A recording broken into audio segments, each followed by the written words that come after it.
Welcome to Share the Word. We're in chapter 5 of the Gospel of Mark. This chapter not only showcases Jesus' authority over the evil spirits, but it also reminds us that Christ is clearly recognized by those in the spiritual realm. So there is so much more to come in this chapter. Let's get started. Mark chapter 5, the greatest testimony ever. You've no doubt noticed, if you've been listening to our podcast for a while, that I usually try to introduce a chapter of the New Testament and the big idea I'm going to explain that day with some kind of story or related illustration, some way to try and pique your interest and curiosity, to make you think, maybe this guy's worth listening to for a little bit. Those who've studied communication and public speaking realize the average listener decides in the first minute or two, maybe less these days with shrinking attention spans, whether they think someone is worth listening to or not. But I don't even need that approach today because I think the text itself will interest you all by itself. The narrative at the outset of chapter 5 in Mark is so bizarre, so strange, that I don't know how you would not want to follow it and see where it goes. And then I hope you'll stick around for the applications because we're not just here to tell stories, but to let the Word of God affect our hearts and minds. With that said, listen to the Gospel of Mark chapter 5, verses 1 through 20. I'm reading from the New Living Translation. One crazy story. So they arrived at the other side of the lake in the region of the Gerasenes. When Jesus climbed out of the boat, a man possessed by an evil spirit came out of the tombs to meet him. The man lived in the burial caves and could no longer be restrained, even with chains. Whenever he was put into chains and shackles, as he often had been, he snapped the chains from his wrist and smashed the shackles. No one was strong enough to subdue him. Day and night he wandered among the burial caves and in the hills, howling, cutting himself with sharp stones. When Jesus was still some distance away, the man saw him and ran to him and bowed low before him. With a shriek, he screamed, "Why are you interfering with me, Jesus, Son of the Most High God? In the name of God, I beg you, don't torture me." For Jesus had already been saying to the spirit, "Come out of this man, you evil spirit." Then Jesus demanded, "What is your name?" And he replied, "My name is Legion, because there are many of us inside this man." Then the evil spirit begged him again and again not to send him to some distant place. There happened to be a large herd of pigs feeding on the hillside nearby. "Send us into those pigs," the spirits begged. "Let us enter into them." So Jesus gave them permission. The evil spirits came out of the man, entered into the pigs, and the entire herd of 2,000 pigs ran down the steep hillside into the lake and drowned in the water. The herdsmen fled to the nearby town and the surrounding countryside, spreading the news of what they saw. People rushed out to see what happened. A crowd soon gathered around Jesus, and they saw the man who had been possessed by a legion of demons, and he was sitting there, fully clothed, perfectly sane-looking, and they were all afraid.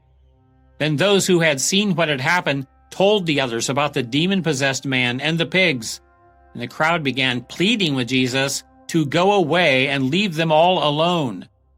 As Jesus was getting back into the boat again, the man who had been demon-possessed begged to go with them. But Jesus said, "No, go home to your family and tell them everything the Lord has done for you and how merciful he has been to you." So the man started off to visit the 10 towns, the Decapolis, and began to proclaim the great things Jesus had done for him. Everyone was amazed at what he told them. This was quite an eventful 12 hours, don't you think? Jesus and the disciples had crossed the Sea of Galilee the evening before, barely, because remember, Jesus had to save them from a violent storm. And I'm sure the disciples were all still trying to process that because they were literally scared when Jesus exhibited authority over the forces of nature with just a few words.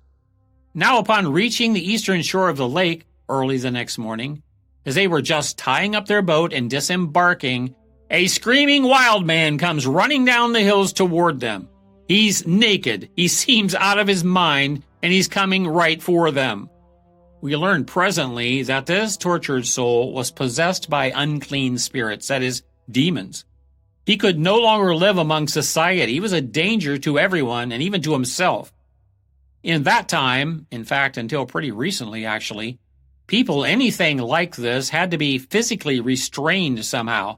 But this man couldn't be controlled any longer. His family had tried to subdue him with chains, with shackles, but he was able to break them off in demonstrations of supernatural strength.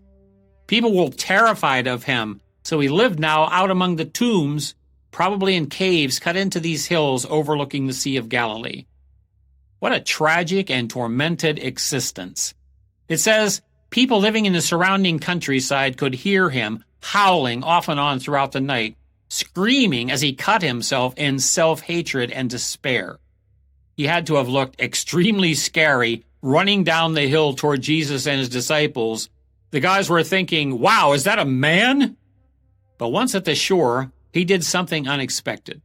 He prostrated himself on the ground before Jesus, and a voice from inside him shrieked, "What business do you have with me, Jesus, Son of the Most High God? I adjure you in the name of God, don't torture me." These were the demons speaking out. Notice, as we've already seen in Mark's Gospel, whenever Jesus came into the presence of a possessed person, the demons knew who he was and were fully aware that he had authority over them. Why was that? I can only think of two answers. It's got to be one or the other of these. Evil spirits, demons, are explained in the Bible to be fallen angels, spirit beings who joined Lucifer, that is Satan, in rebellion against God in the distant past and had been cast out of heaven. The Bible says their doom has already been sealed, that ultimately it will be the lake of fire. I wish I knew more about this whole subject. I'm not going to speculate too much beyond what we're told in the Bible. But some of those fallen angels who were cast out of heaven with Satan have already been confined to a place called the abyss, we're told, and others apparently are still free to roam the earth for a time. We see in the Gospels Jesus frequently encountering them. You and I don't have the entree into the spirit world that Jesus had, and I'm pretty sure most demons in our world opposing God's work are not as obvious as the possessed man that we read about in this chapter. In fact, in our world, I think, they're more about lying and misleading people and turning people away from the truth of God. As Paul wrote once, Satan can masquerade as an angel of light. And what else could he mean when he wrote to Timothy? The Spirit explicitly says that in the last days, some will fall away from the faith, paying attention to deceitful spirits and doctrines of demons. It's much harder to imagine the well-groomed, smooth-talking false teachers around today as being indwelt by demons than a wild naked man, isn't it? But in our sophisticated culture, which would be more effective for Satan's objectives? I do believe, however, that still in more primitive places in the world, as in Jesus' day, demon activity is far more out there in the open, and evil spirits keep people bound in fear and superstitions. I had a friend who worked for many years in Haiti, often in rural areas where voodoo was prominent and demonic power undeniable. He saw it firsthand many times. But this question I pondered over as I thought about this chapter: how did the demons in this man we read about here immediately recognize Jesus? Even as he and the others were just getting out of their boat, this character was running down the hillside at them. Well, maybe the most obvious reason is that Jesus had been for some time now exorcising demons as part of his ministry in Galilee. The forces of the spirit world would certainly know that. Word spread, we would say. But also, remember, these evil spirits were at one time angels in God's presence before the fall. So they knew who Jesus was. They had at one time in the past, in heaven, been servants of his. It wasn't a physical recognition. It was, I think, recognizing him spiritually. They recognized Jesus as God the Son, they said, whom they had served and known. And they called him the Son of the Most High God. That's El Elyon in the Old Testament. That's one of the names that is used of God in contexts against false gods. This is a little aside, but those who've studied the religions and cultures around the world, not just current ones, but going back in time, have found they always had multiple gods, usually many. You know, the god of the storms, the god of the sea, the god of the sun, and so on and so on and so on. But even in those societies with many gods, they recognized there was a most high God, a God above all other gods. If you could trace this back far enough, I'm convinced, there was always an awareness that there is a most high God. These demons in this tortured man who fell prostrate before Jesus that day knew who he was and knew he was of the same nature, that is, the Son of the Most High God, and knew that he had absolute authority over them.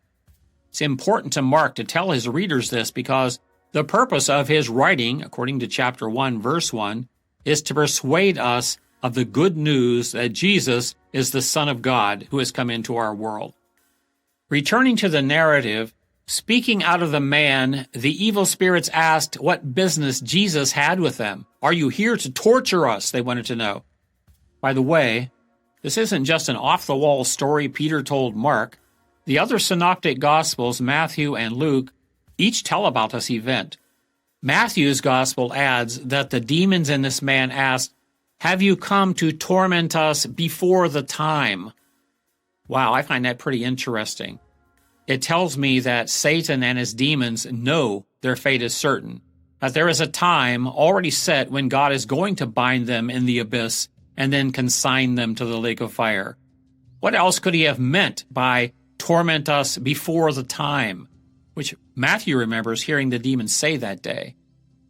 There's lots more questions than answers for me in this episode described in Mark 5. I wish I knew more, but I definitely don't want to find out by experience.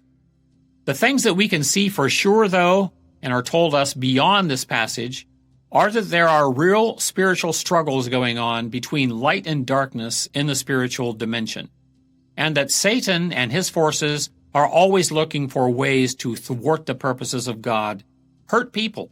This plays out everywhere, from between influence over nations and rulers to influences in individual human hearts. When Paul writes in Ephesians that we don't wrestle against flesh and blood, but against principalities and powers, against the rulers of darkness, he's describing the unseen spiritual forces that produced conflicts and difficulties in his ministry. They're real. And he tells us in that same passage, so take up the shield of faith so you can extinguish the fiery darts of the evil one. I don't assume that every problem I have, every obstacle I encounter, every illness I come down with is a demonic attack. But neither should we discount the possibility, especially if we, like Paul, are in the business of taking ground back from the enemy in this ongoing spiritual battle. A second thing we know from the New Testament is that this is not a contest whose results are up in the air. The end, as I said a moment ago, is already determined. The demons in the man Jesus met that day knew what was ahead for them.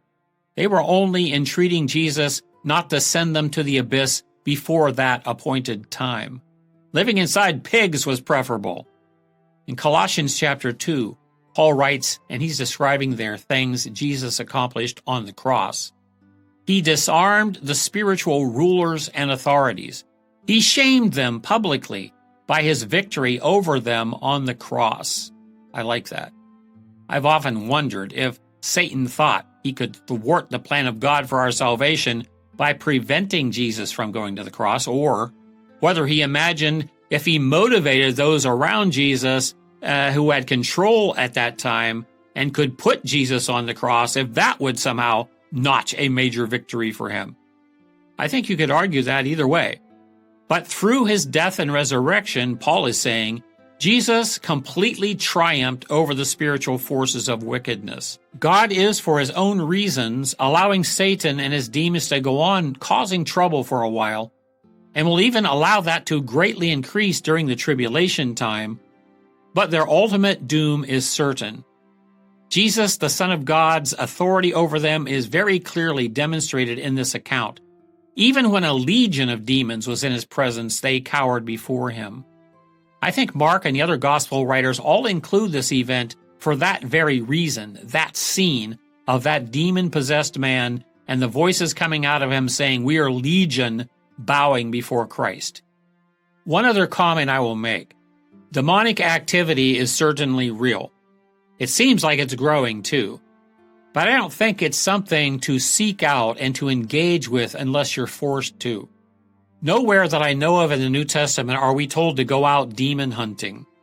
Remember the guys we saw in Ephesus who presumed they could take on demons in a man, thereby using the magic formula, "In Jesus' name," only got their behinds beat.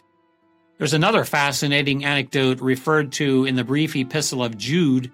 It says there, "These people who claim authority from their dreams, who live immoral lives, who defy God's authority and scoff at supernatural beings, even Michael, one of the mightiest of angels, did not dare accuse the devil of blasphemy, but he would only say, 'The Lord rebuke you.'" Jude was writing about false teachers in his day who claimed to have authority over spiritual entities, authority over dark supernatural beings. Jude says even the archangel Michael, a general, as we would say, in God's spiritual army, does not presume to speak rudely or scoff at these beings, but only denounces them in the Lord's name. All I'm suggesting here is to be careful imagining you can engage with demonic forces. If you've come up against a situation you feel might be caused by demon oppression or possession, I would gather around myself the most spiritual people I know and deal with it very carefully and through a lot of prayer for God's protection and power. Now, here's one very positive thing we can take away from this account in Mark 5. Even the most far-gone individuals everyone has given up on are not beyond the power of Christ to cleanse and heal.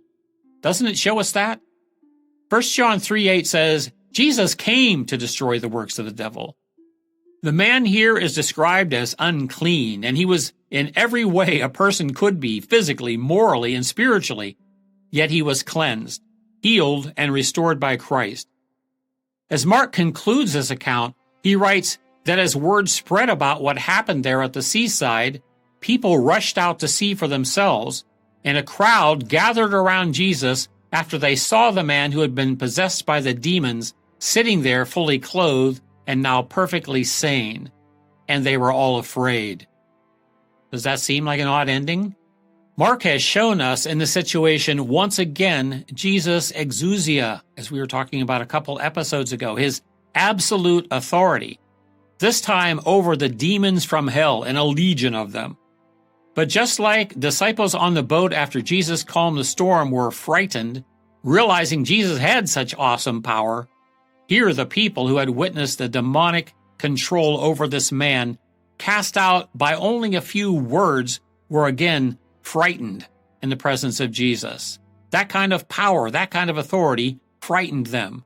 They were actually so afraid they asked Jesus to leave their area, get out of our area, and Jesus complied. He was not going to stay where he was not welcomed. As they returned to their boat to move on, the healed demoniac begged to go with them, but Jesus said, "Nope, I want you to go back to your family and to your friends, those who've seen what happened to you, and tell them what the Lord has done for you." And that's what the man did. I really like to read about or hear about Christ's power changing people's lives. I've told you some contemporary examples in the past of people who've been in the public eye, who've been well known for their evil, like Kat Von D or Chuck Colson or even Jeffrey Dahmer, because nothing is quite as compelling as when followers of Christ share their faith with others who have a clear and powerful conversion story. The best testimonies, as we call them, are from those who can clearly convey, here's who I was before I met Christ, here's how I met him, and here's who I am now because of his grace and power in my life. That's just what this restored man did. And who's ever had a more compelling testimony to tell than him? Had to be the greatest testimony ever. I would have loved to have heard him tell it.